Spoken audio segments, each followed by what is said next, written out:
How you guys doing? This is Andrew at FloryPB, and I'm going to do an unveiling, I guess, video of our 2K5 Timmy board.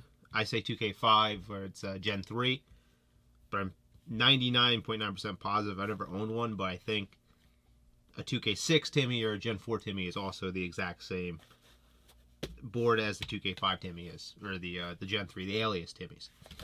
I've worked on this board for a long time.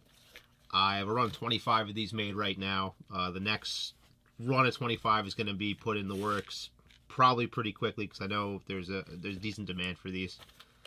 I'm going to open it up. We're going to talk about it a little bit, and then I'll do a couple real videos. But same traditional case as everything else. I actually have printed cases now for everything. Comes with the paper manual. My bags that I have bring 2 screws with it, both mounting screws that you need. If you have your mounting screws, great. If you don't, I'm including them in the box. Don't mind the drug dealer bags that I bought for super cheap. Have some weird stuff on them now. Also comes with the back plate. This is the back plate we're using. There's power. There's an eye. I think everyone understands. Power is up top, eyes on the bottom. This is going to give us a chance to make custom ones of these, which is super nice. This is just a printed circuit board. So it's the cheapest way I thought of to do it. These are printed circuit boards. Let me bring it up here.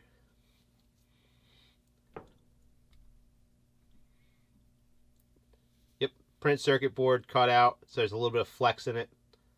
Just a little flex. Ideally, I'll explain when I'm doing the install video how I expect this thing to work well in here.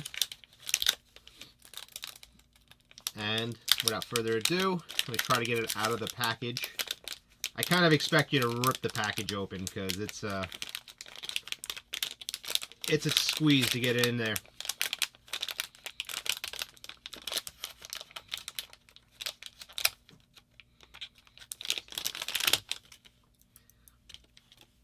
But here is the bottom side of the 2K5 or Gen 3 Timmy board. So one thing I did, well, let me just go back to the beginning here.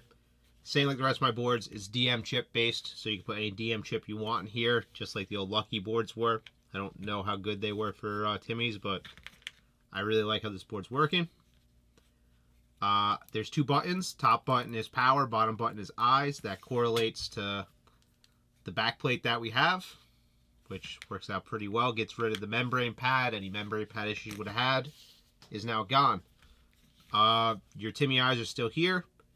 I include it because it's a DM board. I included a DMI as well, just because it was easy to do. And personally, I don't like this kind of Molex connector. I forget what that's called again, but a milligrid, I think. I think it's very flimsy. The Timmy harnesses are kind of one of the weaker harnesses that I've dealt with, and I don't particularly love them. So maybe in the future I can make some DM-based eyes to go along with this board that uses the JST connector, which is a much sturdier connector, surprisingly. The micro switches in these are, I am drawing a blank, but they're Omron. These are the traditional Omron switch with the green little piece. It's a good click for a Timmy and how a Timmy trigger is worked out. I do change the micro switches from marker to marker a little bit, just to try to get the feel that I want. Like, for example, the 05 Speeds and the G7 boards, because the switch is up, it's kicked up like this, and this trigger swings away. I have a super light switch in those. Timmy board, I want kind of a 60, 70 gram switch. It's just a better click, better experience. I have 2 LEDs on this. I might switch back to 1 because I already modified sort of the next 25. But I have 2 LEDs on this. These are on the bottom of the board. They're down firing.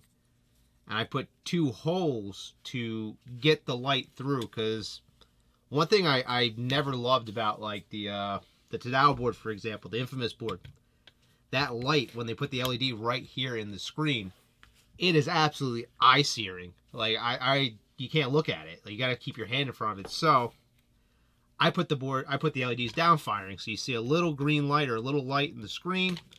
You see a little light in the back plate, and it's enough light where we're in your direct sunlight, or when I'm on the studio lighting that I have, I can see it perfectly, but it's not just blasting my eyes. So I switched to one LED on the, this front one doesn't do too much. I just made the back one, I made the window a little bit bigger on the next 25 that are going to be coming. Reason I did that was try to save a little more battery power than this one will, but that's the next boards. These are these boards.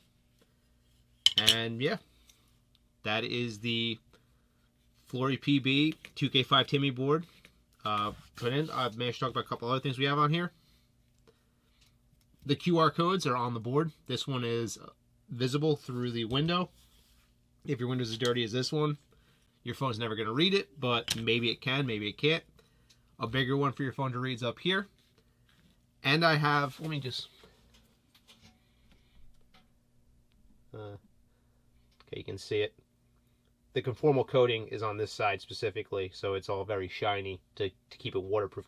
Here's all the contacts, so I conformal coat the hell out of the back side of these to keep them shiny. Up here is a cheat sheet, what the dip switch 4 does, which is your tournament lock.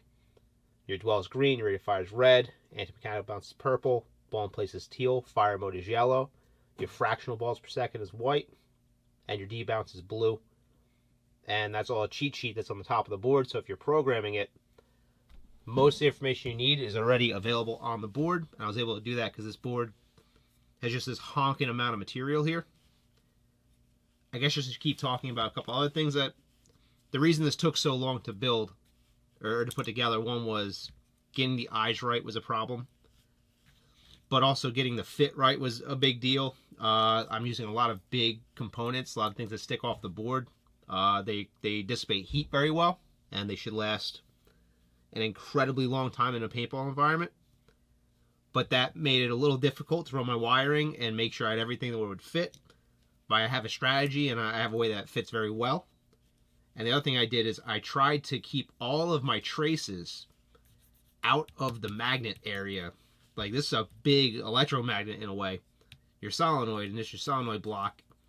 And I wanted to try to keep the interference as low as I could on that part of the board, which is like this section here, which is like a dead zone. Just to try to avoid that and try to avoid the solenoid as much as possible. And yeah, it is functioning excellently. I really like it. But this is just the introduction video of it. I will do a board install video and a programming manual. This is Andrew at FloryPB, and that's it for this first video.